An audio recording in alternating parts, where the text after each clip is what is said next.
Hey guys, how's it going? Welcome back to this channel. If you're new here, my name is Maggie, and if you're returning, welcome too.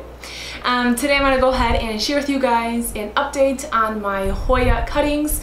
So I believe maybe like 3 weeks ago, or a little bit over 3 weeks ago, I cut 3 of my prized possession Hoyas. I want to go ahead and share them with you guys and see how they turned out. So I have Hoya Pan Choi, I have Hoya Rotundiflora, and I have Flora.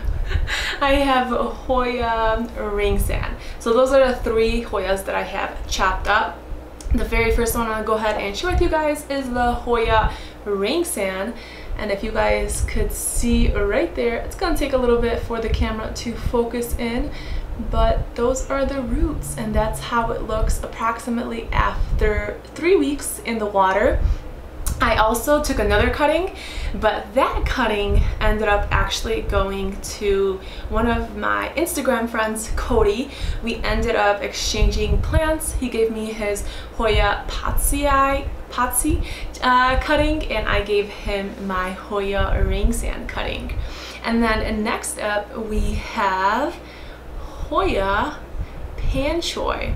And Hoya Pan Choi also was one that I ended up taking 2 cuttings of, and then one of the cuttings I also traded for a Hoya, I can't think of the word right now, but it's like a rosemary Hoya looking one. Yeah, some like really small Hoya. I don't know, can't think of it right now. So I ended up trading a cutting of my Hoya Pan Choi for a cutting of that Hoya. And so I don't have that piece of the Hoya Pan Choi cutting, but this piece I still have, and those are the roots on it. And they look really good. They're just about ready to go into soil, and I am actually going to go ahead and take this one and make a separate little pot with it, whereas the ring sand, I'm going to go ahead and put it in its original mother plant pot. And then the last one that I have here is Hoya Rotundiflora. So of these 3 Hoyas, Hoya Rotundiflora is known to kind of root slower than the other 2 Hoyas, but I haven't had that much of an issue with it. So I have 2 cuttings of it. The very first cutting is a smaller, more compact cutting, and it actually rooted really nicely.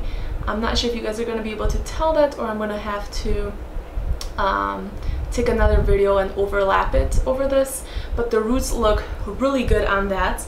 But the cutting that was a little bit bigger and lengthier is rooting much slower than the smaller compact one. So those are the roots. You could kind of tell, and it's just kind of common sense. It needs more energy, requires more energy to be produced in order to establish some roots when it's like a bigger Hoya chunk like this versus a tiny one like that. But the other cool thing I want to go ahead and share with you guys is, I told you that when you do propagations, when you cut up your plants, you are going to go ahead and enhance, promote growth on your mother plants.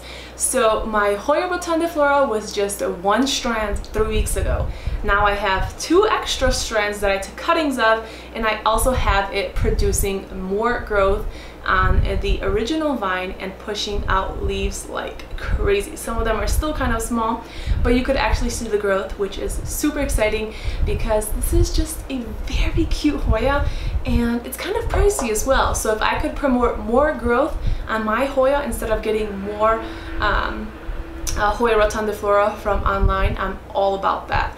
And then next up we have Hoya Ring Sand, and this one has new growth, but it doesn't have new leaves just yet compared to like the Hoya Rotundiflora. But it does have 2 new growth points, which is really exciting. But I'm gonna go ahead and give it like another month, and I'm pretty sure I'm gonna have new leaves on there as well. Hoya Pan Choi has been shooting off leaves like crazy. They are tiny leaves, so it is a little bit harder to tell where they are up far. But if you come really close, the new leaves come in so cute. I can't even describe it. When they originally come, it's like, you know, like a period at the end of a sentence. They look tiny just like that, and they come in this like blush pink color and then fade. And this Hoya wasn't really doing anything until I chopped it up, and now it's promoting these new vines to be shooting off, which I'm very excited. I might actually consider chopping up this one just a little bit more, because I do feel like I want 2 pots of Hoya Panchoy. It's just a very cute Hoya. It's just harder to come by. When I got the opportunity to get this one, I jumped on that wagon and I was like, that's mine. And now I just want 2 pots as an insurance policy in case anything happens to one. I'm gonna go ahead and have another one. But the moral of the story, the moral of this video is, don't be afraid to chop up your plants, especially in the spring and summer. They love it. They're going to be producing growth like that. When it comes to winter, they're going to still produce growth, but at a smaller or decreased rate compared to their growing season, of course. But yeah, I'm gonna go ahead and end the video there. I hope you guys got a little bit of information. If not, hopefully you find this video kind of amusing, or you just want to see my pretty face. But if you're not already following me on Instagram at Rooted in Plants, follow me there for more content. If you're not already subscribed to this channel, go ahead and hit that red button. It costs you absolutely nothing.